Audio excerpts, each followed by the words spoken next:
alunos do quinto ano, tudo certo com vocês? Aqui é a Prof. Camila e hoje teremos a nossa aula de ciência de número 61.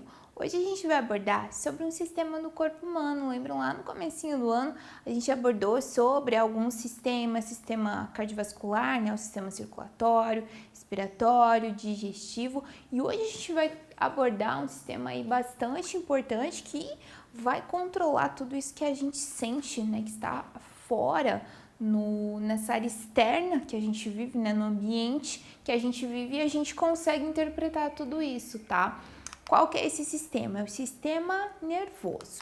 Então, os objetivos dessa aula são definir sistema nervoso, compreendendo aí as partes do sistema nervoso central e periférico, ele se divide em duas partes. Aí nós vamos também conceituar o encéfalo e a composição dele.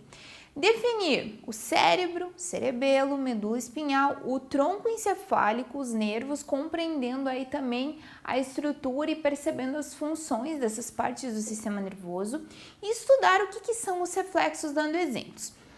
Vocês vão perceber nessa aula que nós vamos ter vários termos um pouquinho complexos, né? Aqui vocês já puderam perceber, talvez o cerebelo, medula espinhal, o tronco encefálico, são termos que talvez vocês não conheciam, mas conforme vocês vão estudando e compreendendo aí principalmente a fisiologia dessas partes, né, as funções dessas partes, vai ficando mais simples para vocês compreender o todo aí do sistema nervoso, tá? Então utilizem aí a caneta, o caderno de ciências, façam anotações, se precisar também o lápis e a borracha. Então, o que seria o sistema nervoso? O sistema nervoso, ele é responsável por captar, processar e gerar respostas diante a estímulos que a gente é submetido. Como assim estímulos? Pensem à volta de vocês. Nesse momento vocês estão escutando a aula, provavelmente escutando um outro som, talvez um cachorro latindo, o som de um passarinho, de uma máquina, enfim. Talvez estão sentindo algum cheiro, certo? Vocês estão visualizando a professora, visualizando ali a tua sala de aula, o lugar onde você está. Tudo isso são estímulos externos, coisas que estão acontecendo no meio ambiente, estão fora do nosso corpo, do nosso organismo, mas que a gente está conseguindo captar e interpretar, tá? A gente está captando, está processando tudo isso e está gerando uma resposta. Você está assistindo a aula, você está adquirindo conhecimento, por exemplo, tá? Então é devido à presença desse sistema que a gente é capaz de sentir e reagir quanto a essas questões, tá? Essas diferentes alterações que ocorrem à nossa volta e também no interior do nosso próprio corpo. Isso é o sistema nervoso, tá? Então, assim, sistema nervoso não tem necessariamente a ver com, né, se a gente lê sistema nervoso, o ato de ficar nervoso, estressado, não é bem a ideia, tá? Esse nervoso vem dos nervos que a gente vai estar abordando nessa aula, né, porque eles eles compõem numa grande quantidade de sistema nervoso. Esse sistema nervoso, ele é dividido em dois, tá? Porque ele é bastante complexo. Nós temos o sistema nervoso central e o periférico. O central, ele é composto pela medula espinhal, que é essa partezinha aqui, que está na nossa coluna, e pelo encéfalo, tá? Que a gente vai abordar, que o encéfalo ele é composto por vários órgãos aí, ok? Então, basicamente, encéfalo, medula espinhal. E aí a gente tem o sistema nervoso periférico, que ele é formado aí basicamente pelos nervos, gânglios e terminações nervosas. É formado aí pelos nervos, porque os nervos que vão estar captando tudo isso que vem do externo para a gente estar aí processando e gerando respostas quanto a isso. Então, vamos começar falando sobre o sistema nervoso central.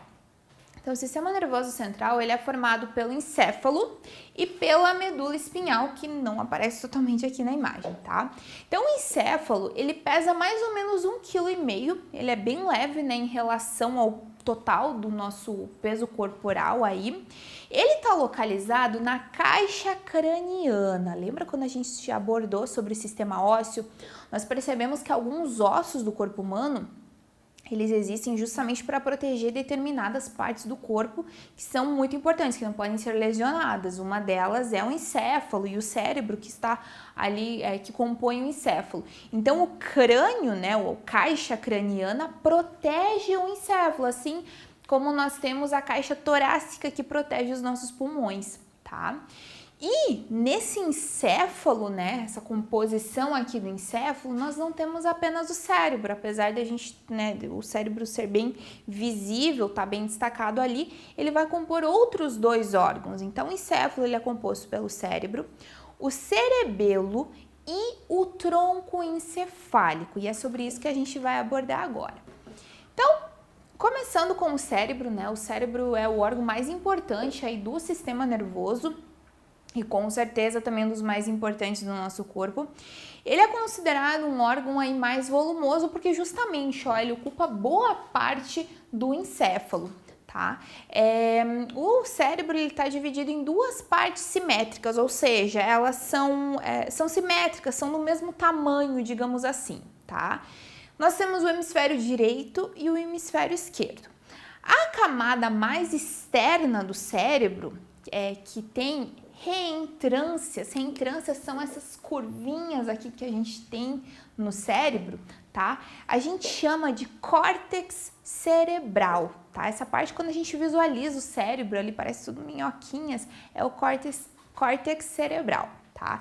E ele vai ser responsável aí pelo nosso pensamento, pela nossa visão, audição, o tato, o paladar, a fala e a nossa escrita, entre outras funções. Ok? Aqui também a gente, né, destaca que a gente percebe visão, audição, tato, temos o olfato também, que é o cheiro, a gente percebe aqui os 5 sentidos, que foi o que a prof abordou ali no início, tá? Ademais, então, é sede dos atos conscientes e inconscientes, tá? Os conscientes, aqueles que a gente vivencia e que a gente tem consciência daquilo.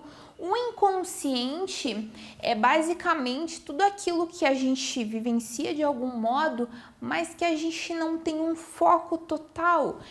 Por exemplo, nesse momento você está assistindo a aula, mas você está ouvindo talvez outros sons, vendo outras imagens ali além da tela do computador, do celular, da televisão. Você está vivenciando tudo isso, mas o teu foco não está isso. Então, todas essas informações vão para o teu inconsciente, ok? Então, pela memória também, obviamente, né, no nosso cérebro, que a gente tem as nossas memórias, raciocínio, a inteligência também, né, tudo que a gente desenvolve aí em sala de aula, a imaginação e controla ainda os movimentos voluntários do corpo. Lembra, os movimentos voluntários são aqueles que a gente faz pela nossa intenção, né? Eu tô explicando, eu tô movimentando as mãos, tô movimentando as pernas, são movimentos voluntários. Enquanto os involuntários são aqueles que o corpo realiza sem eu fazer com a intenção. Por exemplo, se você tosse ou se você tá respirando, é um movimento involuntário, teu organismo tá fazendo isso, teu coração tá batendo, tá? Não é porque eu tô pensando, coração agora você vai bater, agora você vai parar. É voluntário, é involuntário. Ok? Então aqui eu trouxe para vocês atividades preponderantes nos hemisférios cerebrais. Lembra que eles são simétricos, eles são iguais, ok? Ocorre uma simetria.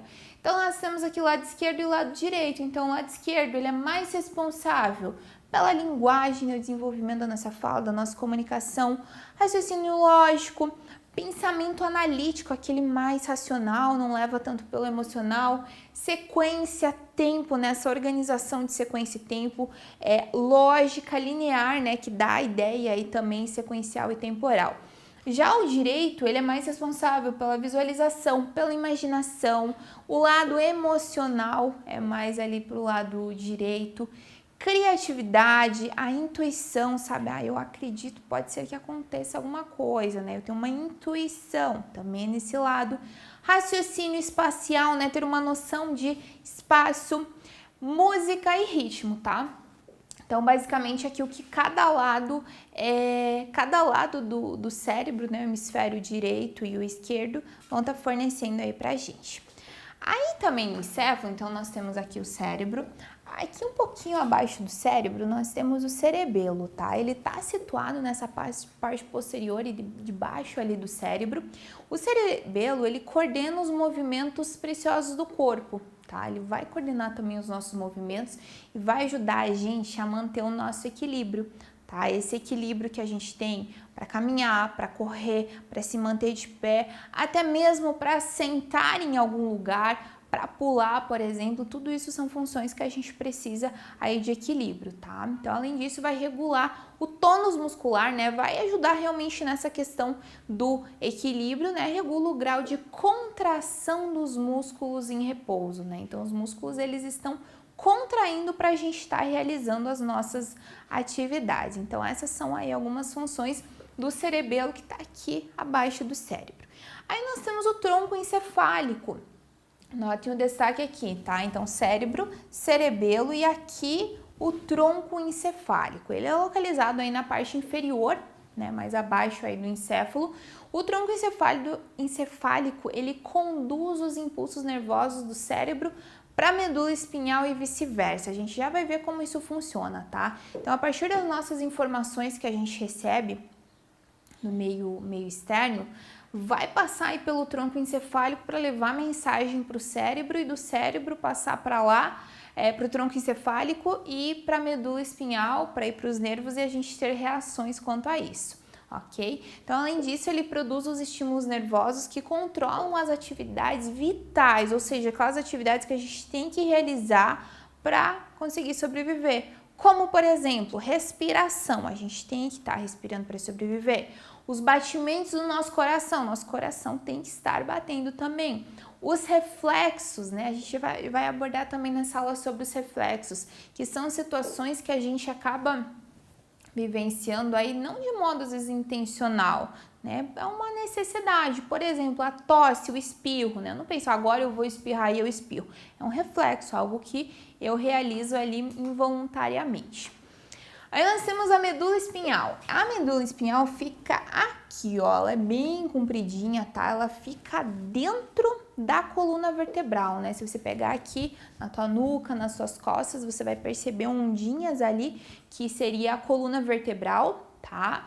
E essa coluna, dentro dessa coluna, desse conjunto de ossos, nós temos a medula espinhal. A função é conduzir esses impulsos nervosos, porque ela vai estar ligada aos nervos. Os nervos estão distribuídos em todo o nosso corpo, tá? Os nervos, eles vão captar estímulos, vão mandar para a medula espinhal e da medula espinhal vai lá para o cérebro. E aí, com isso, a gente aborda o sistema nervoso periférico, que ele vai ser formado pelos nervos, tá? Eles se originam no encéfalo e na medula espinhal. Então, a função é conectar o sistema nervoso central ao resto do corpo. Então, nós temos o sistema nervoso central, encéfalo, medula espinhal. A partir disso, do encéfalo e da medula espinhal, há uma distribuição dos nervos. Aqui, claro, são mostrados apenas alguns risquinhos, mas tem muitos nervos que vão estar ligando com todas as partes do nosso corpo. Tô cortando alguma coisinha, por exemplo, né? Tô cortando uma fruta, de repente eu me machuquei e cortei o meu dedo. O que vai acontecer? Automaticamente na hora vai sair sangue e eu vou sentir dor. Por quê? Porque eu cortei o meu dedo, ali no meu dedo eu tenho nervos. Esses nervos vão captar esse estímulo, né? Esse estímulo tátil da dor, vão mandar uma mensagem para o cérebro, fazendo com que ele interprete o que está acontecendo, vai passar pelo nervo, medula espinhal, cérebro, e o cérebro vai interpretar aquilo como dor, vai mandar uma outra mensagem, vai fazer com que eu sinta dor. Isso é muito rápido, porque né, não demora todo esse tempo, 10, 20 segundos para eu sentir dor. Eu sinto a dor ali na hora. Função dos nervos. Então, nós temos aqui algumas funções desses nervos. A função sensitiva, que permite que o nosso corpo reaja perante a estímulos que podem proceder tanto de dentro do organismo quanto de fora, tá? Então, vai ter essa função de sentir, o nosso corpo vai reagir, né? Por exemplo, sentir a dor, eu já faço, né, um sinal assim, fiquei com dor, eu já vou saber o que fazer perante aquilo. Função integradora, depois do organismo receber esse estímulo, o corpo ele realiza uma resposta, tomando aí a decisão do comportamento que deve ser seguido, né? Como, por exemplo, ampliar as pupilas para poder ver melhor no caso de estar em um lugar escuro, tá? Então, essa função integradora ela é bem interessante. Quando nós estamos, por exemplo, aqui, né, seguindo esse exemplo, num lugar mais escuro, os nervos eles vão captar essa falta de luz e vão fazer com que a gente, né, se eu preciso enxergar, se eu estou de olhos abertos e preciso enxergar, as minhas pupilas elas vão aumentar para facilitar a minha visão, ok? É um estímulo captado aí pelos nervos. Função motora é a resposta do nosso organismo que ele realiza aí no caso de ter que contrair os músculos ou produzir secreções segundo o tipo de estímulo que a gente está recebendo, tá? Então, é uma função mais atrelada à questão muscular. E sobre os reflexos, tá? Então, é um ato reflexo.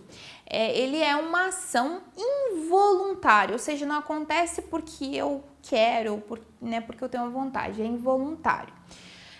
Que tem lugar quando um receptor sensorial é estimulado. Então, o neurônio sensorial, né, os nossos nervos, eles recebem aí um estímulo, vão enviar para um centro reflexo que se encontra ali na medula espinhal, tá?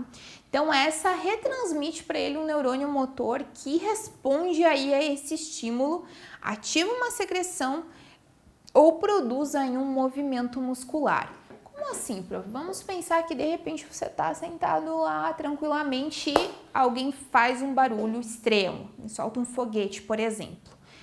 A partir disso, o que você vai fazer? A reação que geralmente acontece, você vai piscar o olho, você vai dar um pulo, vai mexer alguma parte do teu corpo, tá? Por quê? Isso é um reflexo, tá? O teu corpo, os teus nervos captaram aquilo e a partir disso geraram uma resposta motora. O que é uma resposta motora? Alguma reação do nosso corpo onde a gente vai movimentar de algum modo alguma parte aí do corpo, né, e que fica visível, tá? Então, olha um exemplo aqui, ó. A gente tem aqui uma pessoa colocando a mão num cacto, né? Enviando pedido, né? Aqui como se fosse o dedo, fosse um ser vivo, né? Ligando ali para o cérebro. Daí sensação transmitida ao cérebro, daí vem para os neurônios entendido, e daí passa aqui, uou, e daí a pessoa automaticamente ela cuida para não encostar, né? Então ali quando você está próximo a um ato perigoso, já acontece essa transmissão para o teu cérebro que algo pode acontecer, e daí você automaticamente tenha cuidado. Ou então você realmente, né, encosta ali e você vai sentir a dor e vai sofrer um sangramento, enfim. Galerinha, então vocês terminaram essa aula, espero que tenha ficado claro o sistema nervoso, né? Então tudo que a gente está captando aqui, que está vindo de fora, tá passando aí pelo nosso sistema nervoso e graças a isso aí a gente tem os nossos 5 sentidos, a nossa inteligência, raciocínio lógico, enfim. Agora vocês vão estar realizando aí as atividades sugeridas pela prof. Até a próxima aula e bons estudos!